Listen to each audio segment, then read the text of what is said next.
Hello everyone, good morning to all of you and welcome to online study point. दोस्तों, आज है 23 फरवरी और आज की इस वीडियो में हम 23 फरवरी से रिलेटेड करंट अफेयर के सभी इंपॉर्टेंट क्वेश्चन को कवर करने वाले हैं। तो सबसे पहले मैं आप लोगों को कुछ जानकारी दे दूं। देखिए, जो भी स्टूडेंट एसएससी एग्ज़ाम के लिए प्रिपरेशन करते हैं उनके लिए सबसे इम्पॉर्टेंट है इस मूवमेंट में टेस्ट सीरीज़ को रिलीजियसली फॉलो करना।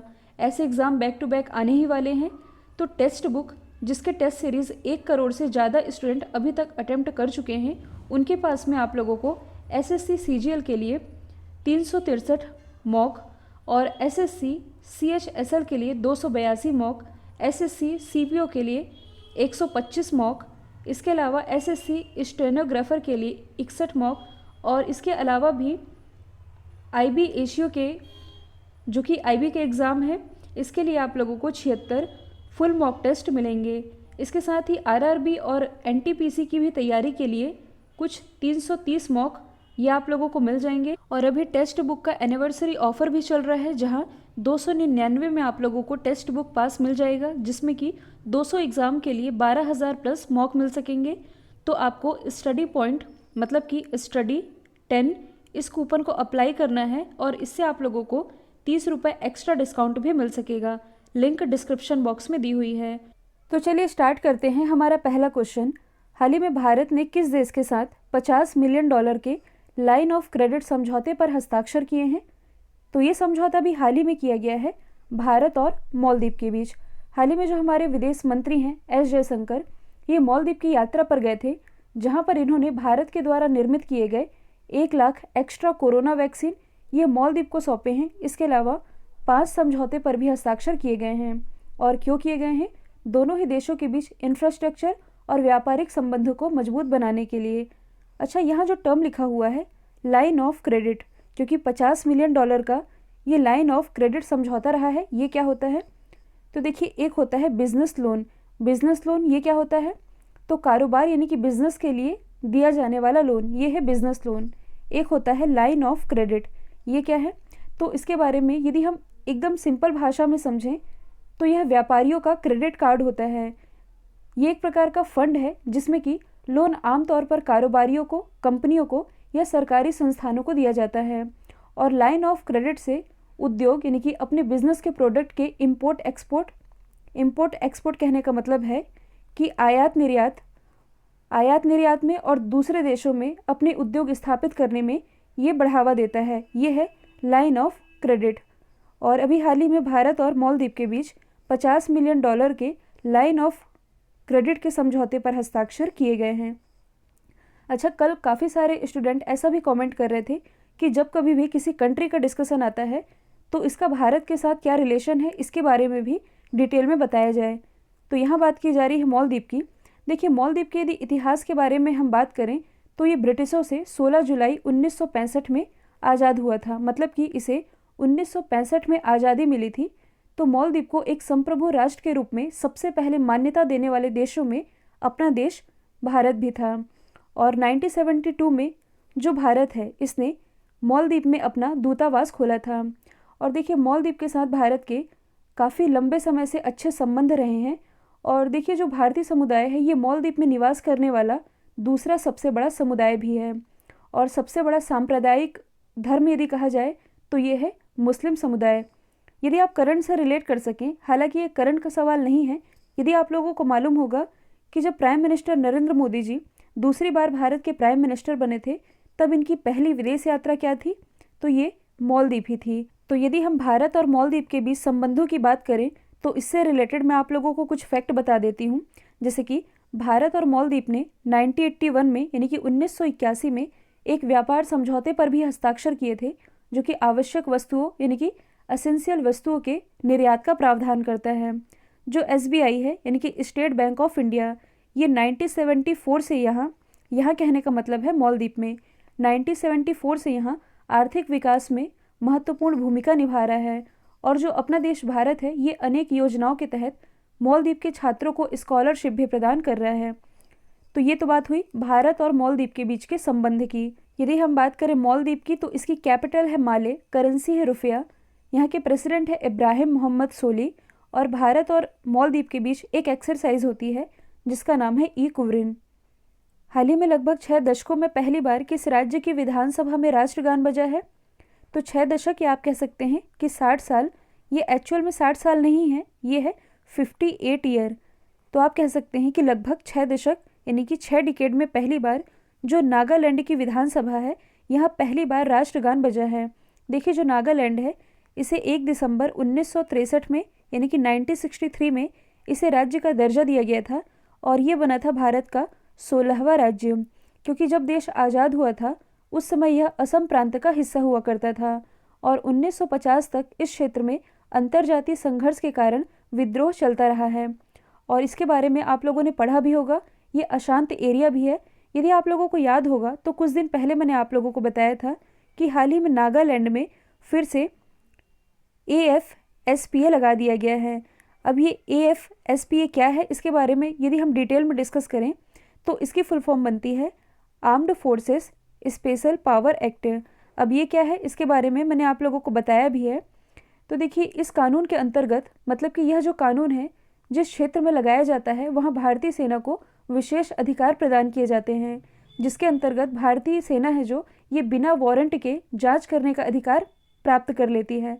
मतलब कि इस राज्य में मान लीजिए यह कानून लगा है तो भारतीय सेना को ये स्पेशल पावर दी गई है कि बिना किसी वारंट के ये जांच कर सकती है। साथ ही सशस्त्र सेना को किसी भी संदिग्ध गतिविधि की जांच करने का पूरा अधिकार दे दिया जाता है। अब इस एक्ट की ज़रूरत क्यों है? तो देखिए, पूर्वोत्तर राज्यों में यदि देखा जाए तो चाइना का इस हद तक प्रभाव था। आप लोगों ने यदि पढ़ा होगा तो जितने भी पूर्वोत्तर के राज्य हैं इस एरिया में चाइना का इस हद तक प्रभाव था कि पूर्वोत्तर भारत के लोग स्वयं को भारत का हिस्सा तक नहीं समझते थे। और यदि हाल ही की घटना देखी जाए तो नागालैंड में स्वयं का ध्वज और स्वयं का संविधान बनाने की भी मांग उठी थी। तो नागालैंड में किसी भी तरह के देश विरोधी गतिविधि ना उठे, इस कारण राज्य में AFSPA की अवधि बढ़ा दी गई है। मतलब कि दिसंबर में ये फिर से लागू हुआ है अगले 6 महीने के लिए। अच्छा, आप लोगों ने NSC के बारे में सुना होगा। NSC यानी कि nationalist socialist council of Nagaland. ये नागालैंड की पार्टी है जिसके द्वारा नागालैंड को नागलिम बनाने पर जोर दिया जा रहा था। नागलिम ये क्या है?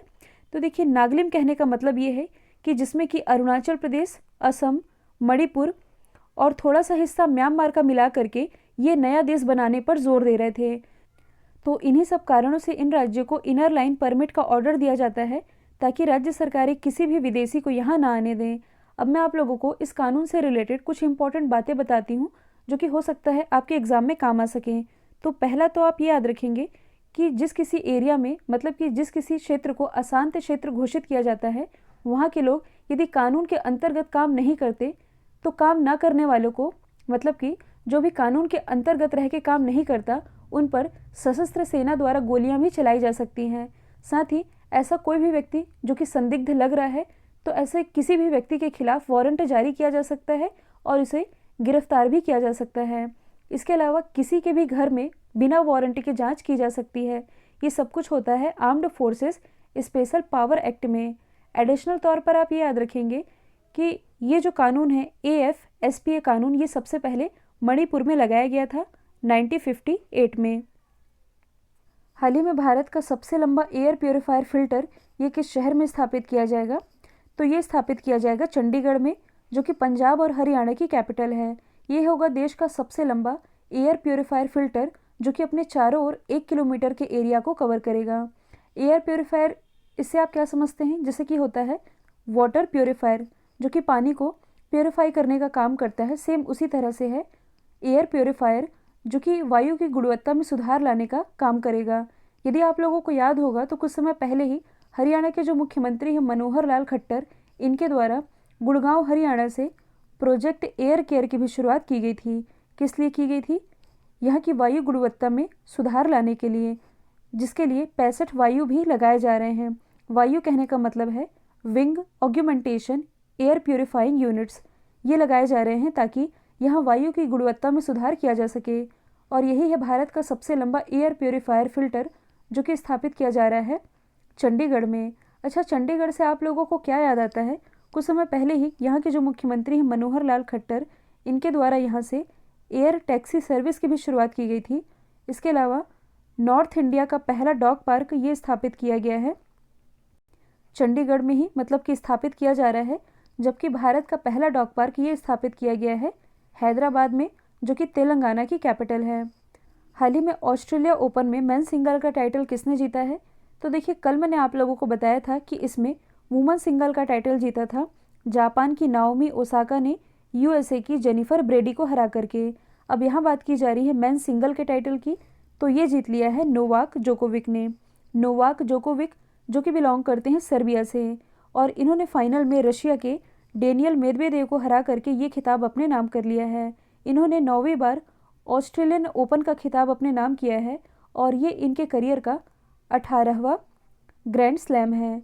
और जो नोवाक जोकोविक हैं ये दुनिया के नंबर 1 टेनिस खिलाड़ी भी हैं, जो कि बिलोंग करते हैं सर्बिया से। अब मैंने आप लोगों को बताया था कि 4 ग्रैंड स्लैम होते हैं, ऑस्ट्रेलियन ओपन, फ्रेंच, विंबलडन और यूएस ओपन। डिटेल में इनके बारे में कल भी मैंने आप लोगों को बताया था। सबसे पुराना है इसमें विंबलडन ओपन, इसकी शुरुआत 1877 से की गई थी।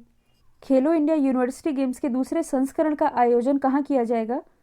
तो देखिए, लास्ट ईयर ही खेलो इंडिया यूनिवर्सिटी गेम्स का जो पहला एडिशन रहा था ये आयोजित किया गया था ओडिशा की राजधानी भुवनेश्वर में, जिसमें टॉप किया था पंजाब यूनिवर्सिटी चंडीगढ़ ने। अब इस बार होगा खेलो इंडिया यूनिवर्सिटी गेम्स का दूसरा संस्करण, जो कि होस्ट करेगा कर्नाटक, और ये कर्नाटक की राजधानी बैंगलोर और राज्य के अन्य हिस्सों में आयोजित किया जाएगा खेलो इंडिया यूनिवर्सिटी गेम्स। यदि हम बात करें कर्नाटक की, तो इससे रिलेटेड कुछ इंपॉर्टेंट नेशनल पार्क हैं, जैसे कि अंशी, कुद्रेमुख, बन्नरघट्टा और नागरहोल।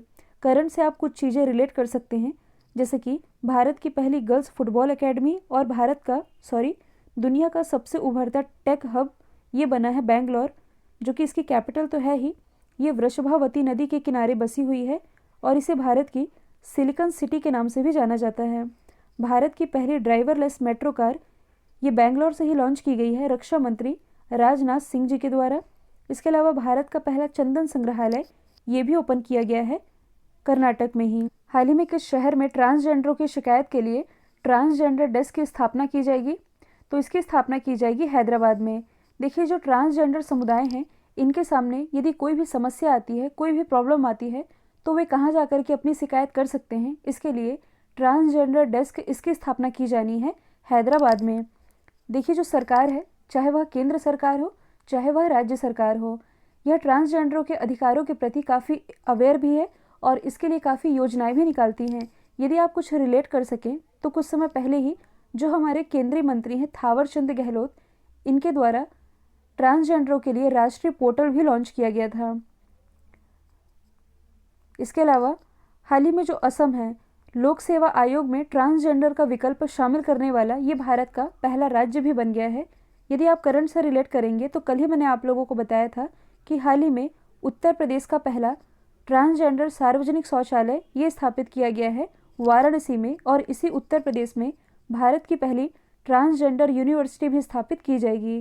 कुल मिलाकर कहने का ये मतलब है कि समाज में ट्रांसजेंडरों को बराबर का हक मिल सके, इसके लिए ये सभी पहले इनके पक्ष में की जा रही हैं। तो ये जो ट्रांसजेंडर डेस्क है इसकी स्थापना की जानी है हैदराबाद में।